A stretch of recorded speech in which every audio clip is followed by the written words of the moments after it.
Mummy બોલો બેટા. ખાવાનું તો બની ગયું હા ને? સારું. હા બધાને વહેલા વહેલા જવાનું એટલે વહેલા વહેલા બનાવવું પડે. રાત તા પપ્પાને બહુ મોડું થયું. તો તાર પપ્પા 1 વાગે આયા હશે તો 1 વાગી જુઓ સારું. તો તાર એ શાક ગરમ થાય. ઠંડુ થઈ ગયું. વહેલા બનાવી દીધી. એવું હનું બનાવ્યું તું તે? ભરેલા ભીંડા બટાકા બે મિક્સ. ભરેલા ભરેલા ભીંડા ને બટાકા. બટાકા હું એરિયા હા. પેલા ભીંડા હે ને ધોઈને બરાબર આવડા ટુકડા કરી અને સમારી દીધા. બરાબર. પછી અને પછી સમારી 2-3 ડોકલી તેલ મેલીને તળી દીધા. તળીને કાઢી લીધા. ભીંડા તળી દીધા એમ? હા. ઓકે. ગરમ તેલમાં. બરાબર. પછી કાઢી દીધા.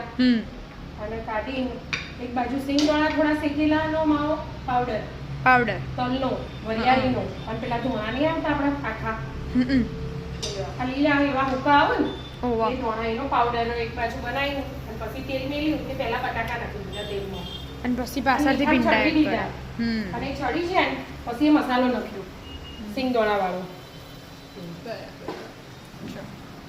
વાહ મસ્ત લાગે આમ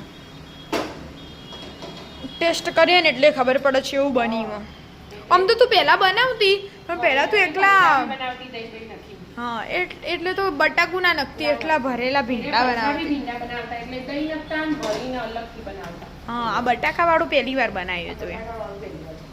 હા કોક નવું ટ્રાય કરવાનું નહીં બપોરના શાકમાં તો હું આવે બીજું સારું. કંટાળો આવે બપોરના શાકમાં તો હું બનાવીએ વિચારીને જ બધા કહેશે ભાદરવા ભીંડો ના ખવાય પણ ભાઈને ભાવે એટલે બનાવી. આ વધારે ના ખવાય. હા. આપણે જો હવે આજે બનાવી એટલે 10-15 15 દિવસે બનશે હા એ જ એટલે ને. પછી વધુ ના આવે.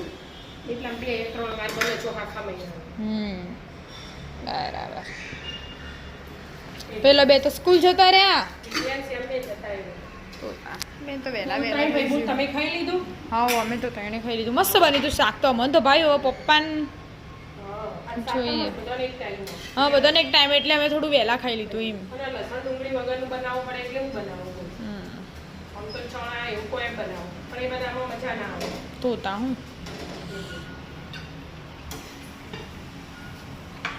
તું બનાય તા તારા પપ્પાને બનાવી દઉં ને. હા બનાય બનાય તારી બેન. પપ્પા આજ તો મસ્ત નવી આઈટમ બનાવી માં મમ્મી શું બનાવ્યું? ભરેલા ભીંડા ને બટાકા બટાકા? બટાકા નાખ્યા અંદર ભીંડાનું? આવા જો બતાવીએ અમા કેવું કર્યું લે? પહેલી વાર બનાવે ને એટલે તમે ખાશો ને તો મોટા પડે. મસ્ત હતું હો પપ્પા સ્વાદ તો મસ્ત ખાઈ બેઠો. સ્વાદ દેખાય તો હારું. મસ્ત લાગે હા. પછી એના પેલો મસાલો નાખ્યો ને. તાક્યું? ઓ અમે તો ખાઈ લીધું શ્યામની તૈણો એ તો. મસ્ત મસ્ત.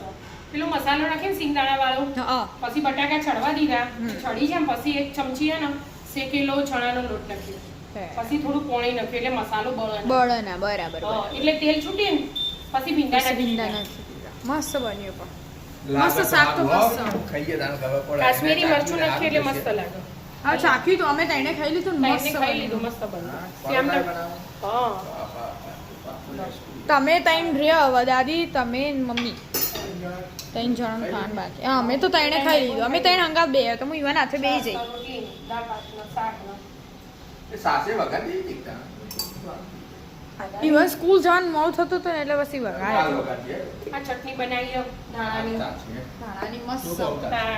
શ્યામ યાદ કરતો હતો કમળાથી બનાવીને મમ્મી બનાવી કરો શ્યામને હારી ભાવે એરી રોટલી હાથે બનાવી ના પણ શાકે મસ્ત બની પપ્પા શાકો એક ના, ટાઈમ હું ખાવા બેહું direct, ખુશી મજા નહીં આવતી. એક એવું ટાઈમ હારું. ખાવાનું હોય તો ખાવા બેહવાનું પટી ગયું ને, હવે તૈયાર. બસ આ રિવ્યુ આપો પછી રિવ્યુ આપો આ review આપો. આપણા હાથે બેહીએ ને. દાદીના હાથે. હા આડો ફટાફટ ચાખો ચા ફટાફટ કરો હું લે, ગરમ હોય યાર. ગરમ તો ચેવી રીતે ચાખી લઉં? જય કે મહારાજ બોલો